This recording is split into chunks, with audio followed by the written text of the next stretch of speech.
Welcome, welcome, welcome, welcome. It is your boy Ronaldo. I am back with another video. Been missing in action, but I am back. Yeah, so from you read from the title, four things that West Indies need to get right, and then we will lift third T20 title. All right. And this is all according to my views. If you believe there's more, um, by all means, add it in the comment section. And let's hear what others have to say, what I have to say. Right. But personally, we all want to see West Indies win the World Cup as Caribbean fans.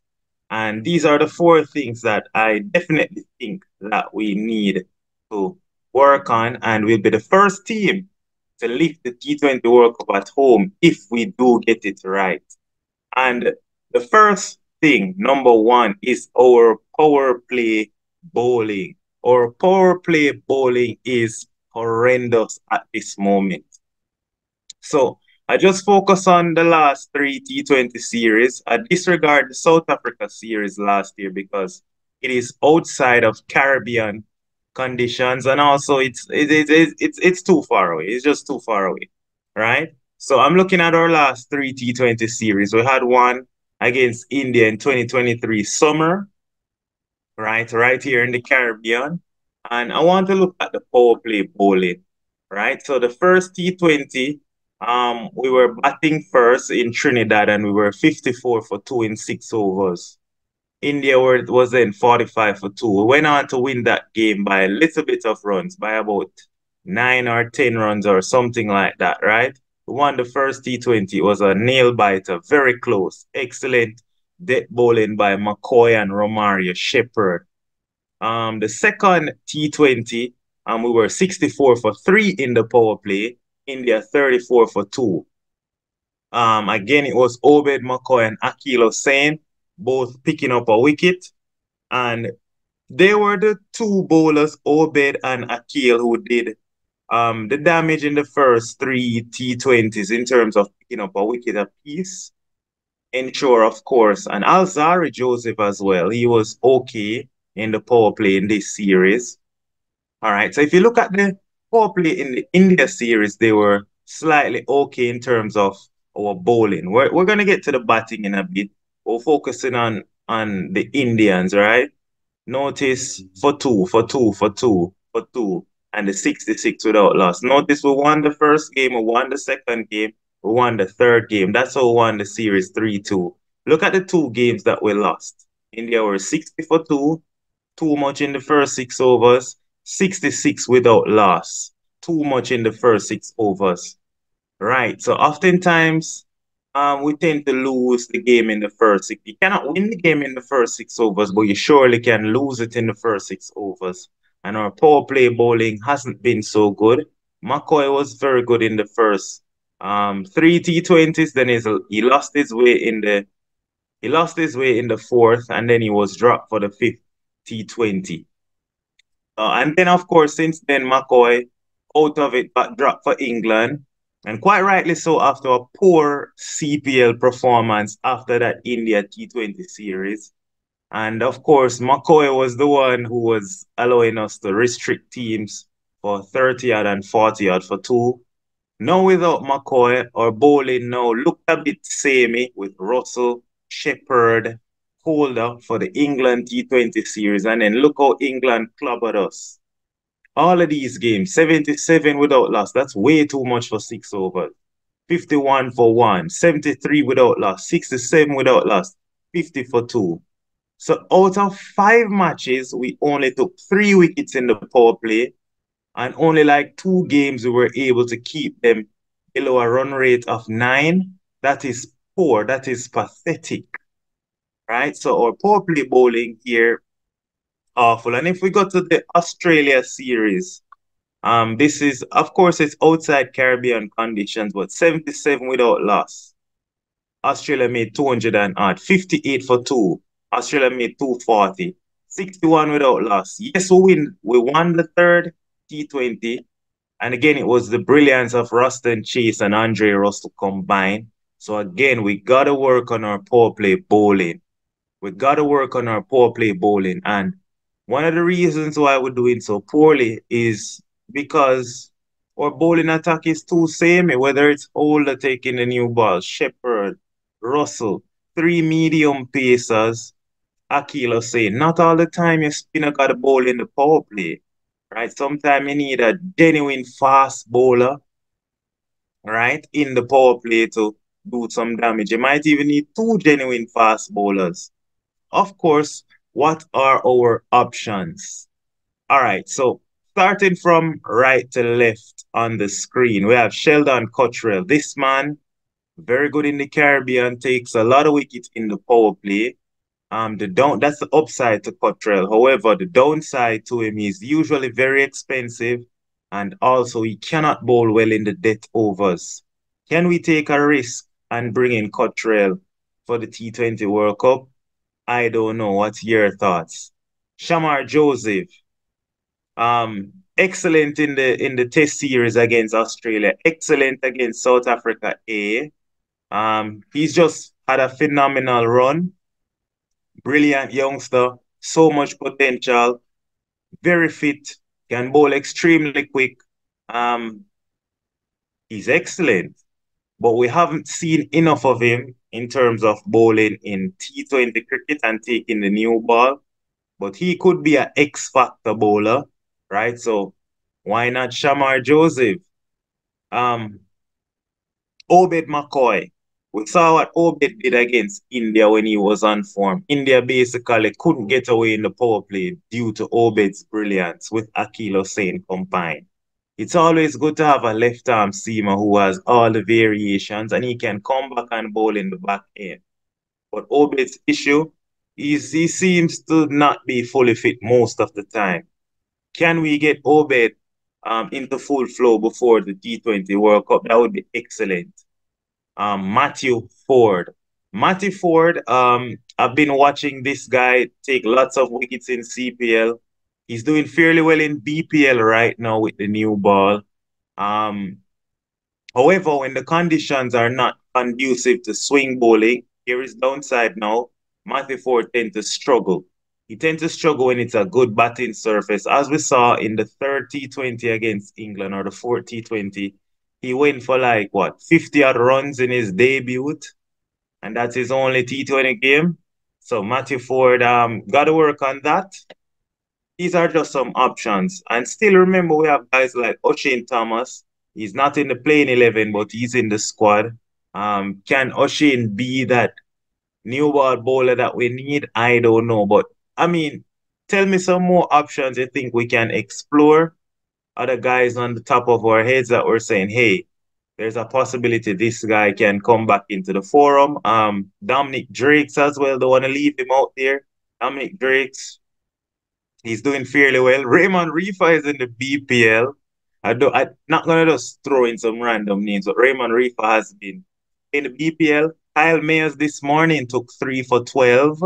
At the time of recording, 3 for 12 in 4 overs with the new ball. So Kyle Mayers is there, but he's yet to do anything for us with the ball in international T20 cricket. So those are some options we can explore, but we certainly got to work on our power play bowling. The next thing we have to work on is our power play batting. Not, not the runs. We're fine. In terms of our batting, look at that. 54, 64, 55, 61, 59, 48, 52, 87, 72, 62, 55. Our power play batting has been brilliant in terms of the amount of runs. But we've been losing too many wickets. 2 wickets there, 3 wickets there, 2 wickets there, 1 wicket there.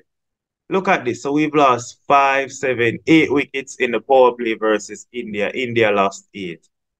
England only lost 3 wickets in the power play. We're losing line. Look at that. 6, 8, 9, 10 wickets in total in the power play. That's way too much. 7 versus Australia in a 3-match series. Australia only lost 2 wickets in the power play. Losing way too much wickets in the power play. Now, one of the reasons that contributes to this is we're not thinking about the game. Sometimes if one batter is going hard, Dancer Charles, the next batter don't need to be swinging for the hills. Missing, then gets out. right? So if one batter is having a good day in the power play, one is going hard, the next one can also sit back, relax, rotate the strike, give him as much of the strike as possible, as we saw in that 72 without loss. Down to Charles and Brandon King. We saw where Charles got up to a flyer. Um, King wasn't in the best of nick, so at first he started slow, and then he took over at the back end of the power play overs 5 and 6. So I'm saying you have to have that sort of partnership in the power play. Yes, it's a power play, but you can't just be swinging for the hill. We saw that when chasing 200 and hard, we're just swinging for the hills. All right, missing, then get out. We might hit 2-6, then get out. That's brainless cricket. So we gotta fix that. We don't need to change our intent, just need to be a little bit more strategic in how we go about batting in the power play. So that's for me. I think we need to fix that. We can't be losing so much wickets in the power play. And number three, I think we need role clarity for Shea Hope and Shafane Rutherford. Now, why do I mention this? Because there are going to be some games where you're chasing 160, right? Or 140. And it's going to be ideal for a man like Shea Hope to come in at 3 or 4 to anchor the innings and ensure that we don't stumble, especially if it's a slow surface, sluggish, right? Shea Hope is that man. And that's why he's vice captain, right? Because we believe that Shea Hope is going to be a pivotal part. Right, he's going to play a pivotal part to ensure that we lift the title, especially as the tournament progress and the wickets slow down. She Hope is going to be that man that will aid us to victory. Shafane Rutherford, he usually bats at number 5 or number 6. He'll alternate with Rovman Powell at 5 and 6, depending on the match situation. However, when Rutherford bats at 5 and 6 in franchise T20 cricket, he usually comes in the last 5 overs and slog. Now, in West Indian colours, when he's batting at 5 and 6, he's coming in the seventh or the eighth over. So he's caught in two minds where he doesn't know whether he can play his natural game and just go out there and express himself, or he don't know if he should nudge it around and try to build partnership for a little while, consolidate, and then go boom, boom, boom. He doesn't know. So he started in the first two T20 against Australia. He struggled 7 and a duck. But then the captain Powell said, just play a game, and we got the best out of Rutherford in the third T20. We need to give Rutherford role clarity. No matter whether we're batting first, whether we're chasing, we need to sit him down and let him know. Since the captain said so he's pivotal to the team in order for us to win the T20 World Cup at home. We need to give him that clarity and that freedom to go out there and express himself. Again, Shea Hope, we need to give Shea Hope some clarity. Um, Depending on the surface, it might be an excellent batting track chasing 230. We might feel a need that we don't need Shea Hope. We need to be able to can communicate and get that out the way. When is Shea Hope gonna play? Is he gonna play based on the surface? Is he a lock? But he's vice captain, so he should be a lock. So I mean it's difficult. We saw there was a game where Shea Hope came in at number 5 in the first T20 against Australia, and he scored 16 off 8 deliveries. Was Shea Hope ideally suited to bat at 5, coming in the last 7 overs, trying to slug? I don't know. So again, we have to get it right in terms of role clarity for Shea Hope and Rutherford. And I don't want anyone to think I didn't understand the reason why Shea Hope came at 5. We're chasing 200. We had an excellent power play. We wanted to just continue going hard. Pooran came out at 3, scored 18 off 17, but Pooran didn't get going. So Shea Hope had to, get pushed down to number 5 because Powell came out at 4, and I totally understand. But again, we still need to have role clarity for Shea Hope if we believe these two are pivotal to us lifting the title. And finally, my last talking point is I fully believe that we need a 6 bowling option. We saw it in the T20 series against India. We won the first 2 matches with 5 bowlers, right? due to the brilliance of Akil Hussain, Azari Joseph, and Obed McCoy. Yes. Now, the next two T20 we lost. A couple of them had bad games, and then that's it. India was all over us. Then the final T20 went back to six bowling options. We brought in Roston Chase in the fifth T20 against India. Roston Chase did well, right? He did well, and then guess what? He took 1 for 25 from 4 overs. We restrict India to 160 odd. Roston Chase enabled West Indies to win that game, because then Nicholas Pooran and King had a blast with the bat. Then Roston Chase was dropped, and then England came, who won again the first two T20s with 5 bowlers due to the brilliance of Andre Russell, 3 for 19, and Romario Shepherd, I think, 2 for 21. However, you're not going to get that consistency from Shepherd and Russell. So, of course, at the third and the fourth T20, Shepherd out of the team with injury. Russell now getting licks, none for 60 and these sort of expensive figures. And now by the fifth T20, we managed to win, of course, but it was because it was a slower surface now, and it was Gudakesh Moti and Akil Hussain who did the job for us. Because England got a flyer, and then the spinners, of course, tied them down in the middle. So, again, we saw now in the final T20 against Australia, it was Roston Chase and Akil Hussain who basically choked the Australians in the middle and allowed us to win the third T20 and defending 220. So again, we realized we need that six bowling option, but in the squad, we only have two options. That's why I put their name in red. We only have Shafane Rutherford and Roston Chase. None of the other guys in the top six really do much bowling. And not to discredit Rovman Powell, but I mean, if I'm being completely honest, Rovman Powell is not really a six bowling option. Yes, he can roll his arm over. He can give you a good 2 overs depending on the day, but he's not somebody that we should really be looking towards saying he's going to be our six bowling option. Shafin Rutherford, many might argue as well, might not even be a six bowling option. Really and truly, the only six bowling option is Roston Chase. But this is something we have to invest in, because a batsman might have to come out, right, to make way for Roston Chase more consistently. And if you look at it, Australia, they have Glenn Maxwell, right? They have Marcus Stoinis. These are guys who are going to make up the six bowling option. And there are times where those two, they will bowl two apiece to ensure that Australia has six bowlers. If you look at England, England have, I can't even talk about England. England have like 7 or 8 bowlers every game. You see, Jos Butler flustered because he has Moeen Ali, Adil Rashid, Rayan Ahmed. That's 3 spinners. And then he has so much problems because he has Sam Curran, he has a couple other seamers, he has Reece Topley, he has this guy, that guy. So England, when they played us, had 7, 8 bowlers, Timal Mills, and all sort of stuff. So they were even confused by having too many options. India, they're going to have 6 options. Hardik Pandya is going to be their 6 bowling option.